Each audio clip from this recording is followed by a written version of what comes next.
I've been playing Geometry Dash for 3 years now, and I've had a lot of different experiences, from being some of the most mad I've ever been to a really enjoyable time. And in this video, we'll be celebrating those great experiences. If you want me to make a video where I talk about those bad experiences, then I'll do that, by the way. I've actually already started on it, and it's coming along a lot faster than this one. Also, the script was started on January 11th. Yeah, this one took ages. So if I beat any levels worthy of the list after that, but they don't make the list, such as Polychoron, then that's why. But yeah, a lot of these levels are quite underrated, so I'd recommend checking these out if you don't know them. Make sure to like and subscribe if you enjoyed the video, and let's get right into it. The first level on the list is one of the most popular medium demons ever, in the top 50 actually. I beat this relatively recently as of writing the script, and it's also one of the longest levels I've beaten. Biru by Jonathan GD is a masterpiece, especially for the time, releasing in mid-2018, clocking in at over 5.5 minutes of pure quality. I've beaten this level twice, and despite getting quite unlucky the second time, I thoroughly enjoyed it both times. Sure, the balancing is garbage with the last quarter being way harder than the rest, but it's still really fun. First of all, the decoration. It's absolutely outstanding for the time, with great versatility considering that it only uses blue. The designs show high effort, which is not easy to do for a level that's almost 6 minutes long. The backgrounds are probably my favorite part though, with the first cube looking natural, space part around 25%, along with the castle-styled parts around 55 and 88%. The effects are also nice touches that don't take up all your attention, unlike a lot of today's effects levels such as Cold Sweat, which is old now, but still, where you practically can't see what you're supposed to do. Gameplay-wise, it's basically like if Eru wasn't as boring. Somehow it's 2 minutes longer. The slow parts have some simple timings and gaps that are sight readable, even with some fakes here and there. My favorite part would probably be the slope part right before the infamous 74 duel. All of the timings get easy and make you super nervous for each click, really increasing the ridiculous amount of nerve control required to beat this level. I rarely even like slope-based gameplay, so this is a good example of how to do it right. On the topic of the duel, I found it to be quite consistent and fun, except for 81%. I'm pretty sure I died there 4 times without passing it on the rebeat. The last ship is worse though, with it being able to fit in an insane demon, in my opinion. The saws flying in make it way harder, unfortunately, as it's hard to get consistent and be ready for. Even though the last robot is pretty easy, it's a climactic ending and definitely gets your heart beating faster. Overall, I don't really understand the hate for this level, as just a good example of how to make an XXL demon. The next level comes from a creator whose levels I don't really like in general, but this is a massive exception. From the same person who brought us Pursuit and Apache, we also have Fiber, which is in my opinion Shock Citadin's best level by far. The balancing could be better, with 69 to 91% being by far the hardest part in my opinion, apart from a few choke points in the first half like 45%. But I've also beaten this level twice, the second time being after a short practice run where my best run was 84 to 100. After one attempt from 0, I beat it. Yeah, this level is super consistent if that isn't obvious. Even the choke points become some of the most consistent and satisfying parts. When it comes to the decoration, it's clean design as expected from Shock Citadin. Even if his quality of gameplay is extremely inconsistent, his talent as a decorator is something you can count on. He's taken Heinz's style, which is already extremely clean, and made it more modern, with more depth in the designs while still keeping it simple. Similar to Heinz levels, there are no movements, but this level has a great flow to it. Possibly my favorite part about this level's decoration is how it looks similar the whole way through, but not boring at all.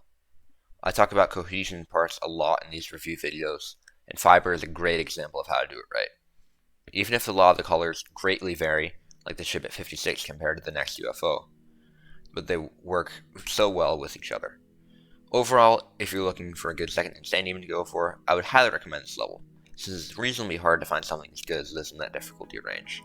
This is way better than Void, no questions asked. Okay, I definitely shouldn't go on a Void rant right now. On to the next level! Unfortunately, a lot of the amazing Korean mega collabs like Esfera, Sephiroth, and Akashic Records are out of my skill range, so I can't put any on this list. Well, there's an exception, what I like to call Esfera but short. Prompt, by Zelink, and more. Similar to many Korean mega collabs, the gameplay is the main star here, but not to say the decoration isn't. I'll start with the deco just so I can save the best for last. First of all, I don't know if I can find a single choke point, and even the parts that seem too hard at first become super consistent. This is definitely one of those levels where you find a click pattern, and then it just works. A lot of the difficulty comes from learning, but as you'll see throughout the list, that's what I find the most fun. I would say the only issue is that some parts in the 50s are a bit buggy, But on the flip side of that, this level has actually sight-readable transitions, unlike most Korean mega collabs, which is the main thing most people complain about in those levels. The worst one is probably the one going into Solwin's part, the one at 48%. There's a short auto at first, but it's hard to tell that's auto at first glance. But after figuring that out, it gets very consistent just like the rest of the level. I really don't have anything else to say on the gameplay, it's just great. When it comes to the deco, some parts are a bit generic or under-detailed, like the one at the start of the drop. However, the parts that are under-detailed have their own unique things to them that makes it not as a big issue as a whole. This is one of the most unknown levels on the GDP, I'm pretty sure, but among the most underrated for sure. If you want a fun, easy level to beat, go play Prompt. There haven't been any extreme demons on the list yet, but from here on out it'll be mostly extremes. Sure, I fluked this level, but I think I would have enjoyed it just as much even if I didn't fluke it. Phantom Frenzy is one of my favorite extreme demons, not just of the ones I've beaten. All the creators are Finnish, and their style reminds me a lot of Korea's, so you can see how I like this level. Similar to Prompt, the best part is the gameplay, but I found the decoration to be better than Prompt. Other than some weird color choices in some spots, this is just a great example of how to make a unique and clean design style. This level absolutely nails its factory theme, as it definitely seems man-made, from the movements to color choices. The cohesion for a mega collab is ridiculous, even topping most solos in that aspect. The end screen is literally a robot, making the theme more clear if you somehow couldn't figure it out already. When it comes to the gameplay, it's nearly flawless. The only part I have something bad to say about is around 16 to 19%. It's really inconsistent and awkward, but you pass it most of the time after a while. A lot of people have problems with the wave around 28%, but I found it to be really consistent and easy to pick up well. I would say that my favorite part is probably the one at 31%.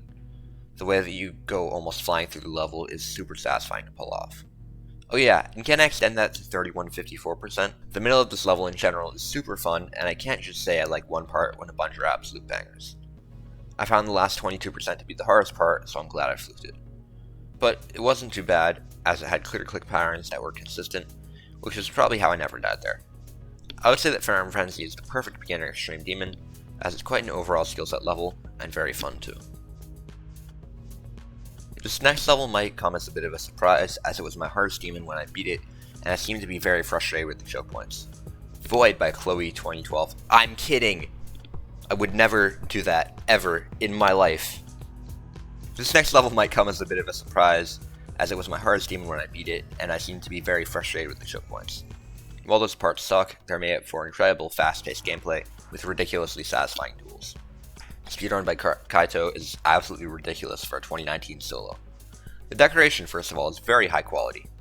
Well laggy with no LDM, the theming is too good to count out. It's a clearly tech-themed level, but very unlike what you normally think of for a tech level. It feels like you're traveling through a computer, instead of your average Laser Blitz / Max 648 level. The block design seems pixelated, further showing the theme. It matches the song perfectly as well, with designs getting more and more complicated and chaotic as the song does. By the way, that song is an absolute banger by Camellia, which shares the same name as the level. When it comes to the gameplay, sure the choke points suck, but otherwise I don't have a bad thing to say. I'll just get mentioning those choke points out of the way first so we can move on to the perfection of the rest. 33% transition is hard to get consistent, the 42% wave is silent, 56 to 60 is even more silent and awkward, and 83 to 87 is just really hard draw skill wise. But there are some parts that are choke points at first but then get consistent, like 12 to 14%, 17% chip, and 46%. It's honestly one of my favorite things about this level's gameplay, but the flow is also one of my favorite parts. The duels seem super intimidating at first when in reality it's just a lot of holding. Speedrun has some of the most satisfying click patterns I've ever played, with even some wave bursts thrown in near the end, 83 and 85 to be specific. And if you know me, I love wave bursts. Now we're going from my most recent hardest as of writing this to one of my classic hardest. This was the first hardest I beat on my new PC. It was an insane demon at the time, now it's a hard demon, and I actually beat it on 60 FPS. Translucent by Yakimaru is absolutely amazing, in both gameplay and decoration. I'll start with the gameplay. It's very easy to pick up, but still very unique and challenging. I remember the waves being really challenging at first, for example, but they ended up being super fun and consistent. Some of the transitions need work, but as I've said before, I don't really mind. The balancing is perfect in my opinion, with every game mode requiring the same skill level to be able to play. I think one of the reasons I struggled with some of the waves is because I was on 60 FPS. Even without many game mode switches, it still manages to keep a great flow, and even an adventurous feeling like at the start of the drop. Something else I wanted to touch on was the creative coin routes. The third coin is especially interesting, with you going through a couple normal looking saws and on some background structures to grab a coin, which buffs the last ship as well. Overall, I found the gameplay to be unique, but still have a good flow and be easy to understand. While I'm pretty sure most people would enjoy the gameplay, I have no doubt about the decoration. It's more or less glow style, but not generic at all. There's a bunch of serpent-like monsters that fly by sometimes, which look amazing. The use of different styles and types of blocks take the decoration to the next level, and I really don't think I can find a single flaw, which means I don't have much to say about it, unfortunately. Yakimaru is just one of the most talented creators I've ever seen in this game, not only in decoration, but gameplay as well. The next level on the list has an interesting name, despite its ridiculously high quality. Gumshot by Q Mystic and More is surprisingly a work of art. While it's a glow style level, which is framed as generic, it's very high quality for the style. Plus, for the record, glow style is not generic because it actually takes effort unlike the early 2.1 generic style. Plus, I find it to be a lot more diverse than the old generic levels. But back to this level, I want to start with the gameplay. This thing is extremely well done with a higher CPS required than most levels, but not to the point of spam, and just sticks to the nature of the song. It's very learny with a fast pace and multiple game mode switches and movements, but it's honestly kind of easy once you learn it. A big issue with many flow levels is that they just don't work sometimes due to bad structuring or transitions. This level has no bugs, at least that I found, and I play on 360 FPS, so you can trust that. I found the last part to be the most inconsistent one, unfortunately, but luckily I never died there. It's a great way to bring high intensity at the end of the level, though. The decoration's quality is probably obvious after just one look at it. The purple color scheme and gum theme stays present throughout the whole level, but each part has its own details that make them look unique.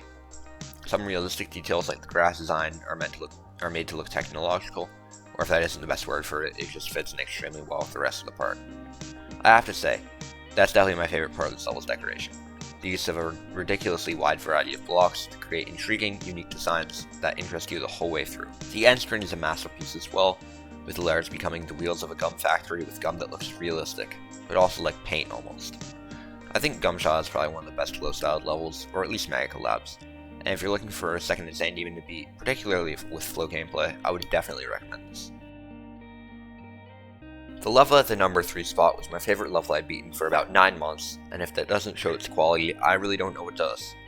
Fragmented Calamity has gone entirely under the radar, which is really unfortunate. It features almost 2.5 minutes of pure quality, with great theming, a boss fight, extremely fun gameplay, and a ridiculously intense ending to top it all off. First I'll start with the theming, which is something that I'm so glad this level does as well as it does.